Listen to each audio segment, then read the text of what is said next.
Hi friends, welcome to my channel. Friends, ఈరోజు వీడియోలో ఏంటంటే ఒక అద్దిరిపోయే కర్రీతో మీ ముందుకు వచ్చేసిన అది ఏంటో తెలుస్తుంది కదా, మీకు చూస్తుంటేనే క్లియర్గా అర్థమవుతుంది కదా. అదేనండి బోటి గోంగూర కర్రీ. ఈ కర్రీ పేరు చెప్తేనే అసలు నిజంగా నోట్లో ఖచ్చితంగా నీళ్ళు ఊరుతాయి ప్రతి ఒక్కరికి కూడా. కాబట్టి ఎవరికైతే ఈ కర్రీ ఇష్టమో వాళ్ళు నాకు తప్పకుండా కామెంట్ చేయండి, ఎందుకంటే నాకు ఈ కర్రీ అంటే చాలా చాలా ఇష్టం అనమాట. అలాగే ఈ కర్రీని చాలా టేస్టీగా ఎలా చేసుకోవాలి, అలాగే సింపుల్గా ఎలా చేసుకోవాలి, అలాగే ఫస్ట్ టైం చేసే వాళ్ళు కూడా చాలా అద్భుతంగా చేసుకోవచ్చు అనమాట. ఈ కర్రీని అయితే క్లియర్గా చెప్తాను కాబట్టి ఈ వీడియోని అయితే స్కిప్ చేయకుండా చూడండి.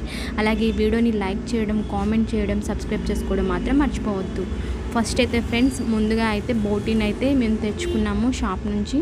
తర్వాత ఏంటంటే దీన్ని నీట్గా మీరు క్లీన్ చేసుకోవాలన్నమాట.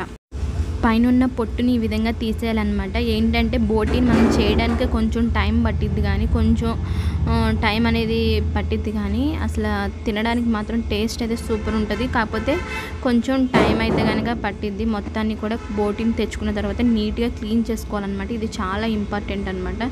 ఈ విధంగా మేమైతే క్లీన్ చేసేసాము. ఈ ముక్కల్ని కూడా చక్కగా చిన్న చిన్నగా కట్ చేసుకోండి, మీకు ఎలా కుదిరితే అలాగా కట్ చేసుకోవాలన్నమాట ఫస్ట్ అయితే. తర్వాత వీటిని వాష్ చేసుకోవాలి, క్లీన్ చేసుకోవాలి. కాబట్టి ఫస్ట్ అయితే మేము ఒక 2 సార్లు అయితే చల్లటి వాటర్లో క్లీన్ చేసేసాం అనమాట. తర్వాత ఏంటంటే వేడి వాటర్తో కూడా ఖచ్చితంగా క్లీన్ చేసుకోవాలి. వేడి వాటర్లో కూడా వీటిని వేసేసి ఒక 2 టైమ్స్ అయితే ఖచ్చితంగా కడగండి. అంటే చల్లటి నీటితో కడగకపోయినా వేడి వాటర్తో ఒక 2-3 టైమ్స్ అయితే ఖచ్చితంగా కడగాలన్నమాట. అప్పుడే మొత్తం పోతుంది, ఏమన్నా ఉన్నా సరే వాటిలో పోతుంది అనమాట. మంచిగా పోయి నీట్గా వస్తుంది. కాబట్టి ఖచ్చితంగా వేడి వాటర్తో క్లీన్ చేసుకోండి. మేమైతే వేడి వాటర్తో క్లీన్ చేసేసాం అనమాట. ఏంటంటే వేడిగా ఉండడం వల్ల చేతితో కొంచెం కష్టమైంది, చేతితోని గట్టితోని ఇలా చేసామన్నమాట. కడిగేసాము. ఫస్ట్ అయితే మంచిగా నీట్గా కడిగేసుకోవాలి. ఫస్ట్ అయితే చూస్తున్నారు కదా, ఈ విధంగా కడిగేసుకోవాలి. తర్వాత ఏంటంటే మేము కుక్కర్లో వేసి ఫస్ట్ అయితే ఉడకబెట్టాలి కాబట్టి కుక్కర్లో వేసుకోవాలన్నమాట. కుక్కర్లో కానీ వేరే ఏదైనా సరే పర్లేదు. కొంచెం సాల్ట్ని వేసుకోండి, అలాగే కొంచెం పసుపుని కూడా యాడ్ చేసుకోవాలన్నమాట. మీరు కుక్కర్లో అయినా చేసుకోండి, లేదంటే కనుక మామూలుగా డేక్షలు అవి ఉంటాయి కదా, వాటిలో అయినా చేసేసుకోండి. ఇవి 2 వేసిన తర్వాత ఒకసారి మిక్స్ చేసేసుకోవాలన్నమాట. చూస్తున్నారు కదా, ఈ విధంగా మిక్స్ చేసేసి ఒక గ్లాస్ వరకు వాటర్ని పోయండి. కొంచెం మునిగేంత వరకు వాటర్ని పోసేసి ఒక 2 విజిల్ వచ్చే వరకు అయితే మేము స్టవ్ మీద పెట్టాము. 2 విజిల్స్ వచ్చిన తర్వాత చూస్తే ఈ విధంగా అయిందనమాట. ఈ విధంగా అయిన తర్వాత ఏం చేస్తారంటే వాటర్ ఉంటాయి కదా, ఆ వాటర్ని తీసేసేయండి. నేనైతే వీటిని ఒక ప్లేట్లోకి అయితే తీసేసుకున్నాము. ఆ వాటర్ని అయితే పారబోసేయండి. దీన్ని పక్కన పెట్టేసేయండి. నెక్స్ట్ ఏంటంటే మనకి గోంగూర కావాలన్నమాట. ఒక పెద్ద కట్టె గోంగూర తీసుకొని వాటర్తో నీట్గా క్లీన్ చేసుకొని దీన్ని ఒక గిన్నెలో వేసుకొని ఉడకబెట్టుకోవాలి. ఈ విధంగా మూత పెట్టేసి ఉడకబెట్టుకోండి. మధ్య మధ్యలో తిప్పుతూ ఉండండి, ఎందుకంటే స్టీల్ దాంట్లో మేము చేస్తున్నాం కాబట్టి మాడిపోతూ ఉంటుంది అనమాట స్టీల్ దాంట్లో చేసినప్పుడు. కాబట్టి మధ్య మధ్యలో తిప్పుకోండి. తర్వాత చూసారు కదా, ఈ విధంగా బాగా ఉడికిన తర్వాత స్టవ్ ఆఫ్ చేసేసుకోండి. నెక్స్ట్ ఏంటంటే మీరు మళ్ళీ ఇంకో స్టవ్ ఆన్ చేసుకొని ఒక పెనం పెట్టేసుకోండి. పెనం పెట్టిన తర్వాత ఆయిల్ని యాడ్ చేసుకోవాలన్నమాట. ఆయిల్ అనేది కొంచెం ఎక్కువ వేసుకుంటే బాగుంటుంది అని చెప్పేసి మేమైతే 100 గ్రాముల వరకు ఆయిల్ని యాడ్ చేసాం అనమాట. ఆయిల్ అనేది వేడవ్వాలి. వేడైన తర్వాత ఆయిల్ వేడైన తర్వాత ఒక ఉల్లిపాయని ఈ విధంగా కట్ చేసుకోవాలన్నమాట. ఏంటంటే తర్వాత ఒక 7-8 పచ్చిమిరపకాయలు ఈ విధంగా కట్ చేసుకొని వేసుకోవాలి ఆయిల్లో. ఏంటంటే కర్రీలోకి ఏంటంటే పచ్చిమిరపకాయలు ఎక్కువ వేసుకుంటే బాగుంటుంది కదా అని చెప్పేసి మేము వేసుకుంటున్నాము. మీరైతే కనుక కొంచెం చూసుకొని వేసుకోండి. ఈ విధంగా వేసుకున్న తర్వాత మీరు గట్టితో కలుపుకుంటూ ఒక 2 మినిట్స్ అయితే ఉల్లిపాయ అనేది బాగా మగ్గనివ్వాలన్నమాట. కాబట్టి ఒక 2 మినిట్స్ అయితే ఈ విధంగా చేయండి. ఏంటంటే ఈ కర్రీలోకి మనం ఓన్లీ బోటింగ్ చేయడం మాత్రమే కష్టం, కానీ చక్కగా కూర మాత్రం చాలా సింపుల్గా చేసుకోవచ్చు, చాలా టేస్టీగా కూడా చేసుకోవచ్చు అనమాట. తర్వాత ఈ విధంగా మగ్గిన తర్వాత మీరు అల్లం వెల్లిపాయ పేస్ట్ని అయితే కనుక ఒక స్పూన్ వరకు వేసుకోండి. వేసుకున్న తర్వాత అల్లం వెల్లిపాయ పేస్ట్ వేసుకున్న తర్వాత ఒకసారి అయితే ఈ విధంగా పచ్చివాసన పోయేంత వరకు ఫ్రై చేసుకోవాలి. ఈ విధంగా ఒక 1 మినిట్ అలాగే చేసిన తర్వాత మీరు దీనిలోకి మనం ఆల్రెడీ పక్కన పెట్టుకున్నాం కదా ఉడకబెట్టిన బోటి, దాన్ని వేసేసుకోవాలన్నమాట. దాన్ని వేసేసుకొని ఒకసారి అయితే మొత్తాన్ని కలుపుకోండి. మీకు ఈ కర్రీ నచ్చితే మాత్రం ఖచ్చితంగా ఈ వీడియోని అయితే ఖచ్చితంగా లైక్ చేసి మీ ఫ్రెండ్స్కి, మీ ఫ్యామిలీ మెంబర్స్కి అయితే షేర్ చేయండి. అలాగే ఈ ఛానల్ మీరు సబ్స్క్రైబ్ చేసుకోకపోతే తప్పకుండా సబ్స్క్రైబ్ చేసుకొని మీ సపోర్ట్ని అయితే నాకు ఖచ్చితంగా కావాలి. కాబట్టి ఖచ్చితంగా నన్ను సపోర్ట్ చేయండి.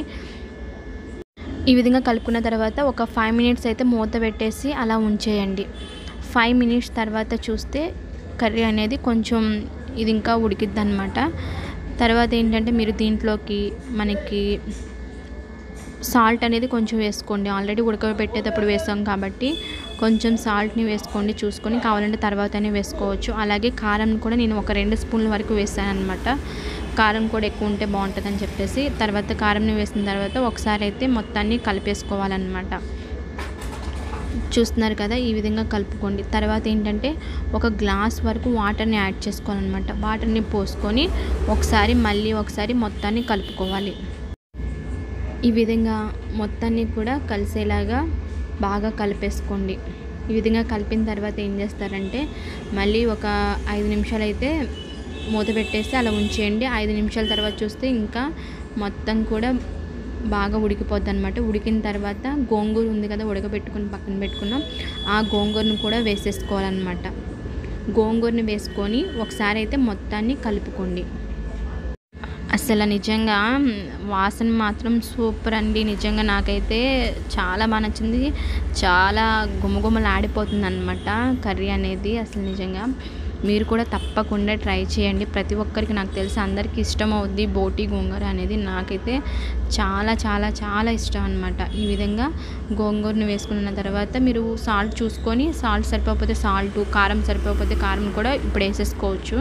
కారం అయితే సరిపోయింది, సాల్ట్ కొంచెం సరిపోలేదని వేసాను అనమాట. ఈ విధంగా కలిపిన తర్వాత ఒక 3-4 మినిట్స్ అయితే మూత పెట్టేసి ఉంచేయండి. తర్వాత ఏంటంటే గరం మసాలా ఉంటుంది కదా, ఆ మసాలాని కూడా వేసేసుకొని మళ్ళీ ఒకసారి కలిపేసుకోండి.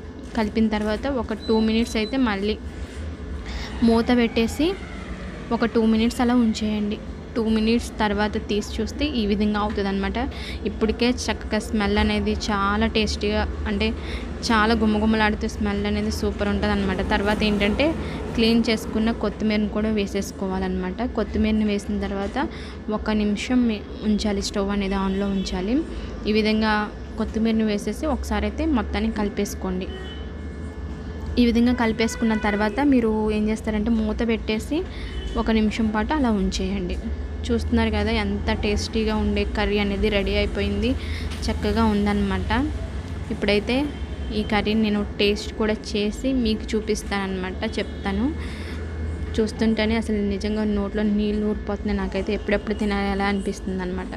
కాబట్టి నేను కొంచెం అయితే తిని చూస్తాను. వేడి వేడి అన్నంలో ఈ విధంగా బోటి గోంగూర వేసుకొని తింటుంటే నిజంగా రుచి అనేది చెప్పలేమన్నమాట. చాలా చాలా బాగుంటుంది. కాబట్టి తప్పకుండా మీరు ట్రై చేయండి. ట్రై చేసి నాకు ఖచ్చితంగా కామెంట్ చేయండి. అలాగే ఈ వీడియోని లైక్ చేయండి, షేర్ చేయండి మీ ఫ్యామిలీ మెంబర్స్కి. అలాగే ఈ ఛానల్ కనుక మీరు సబ్స్క్రైబ్ చేసుకోకపోతే తప్పకుండా సబ్స్క్రైబ్ చేసుకోండి. అలాగే పక్కనే ఉన్న బెల్ సింబల్ని కూడా క్లిక్ చేయండి. Okay friends, thank you.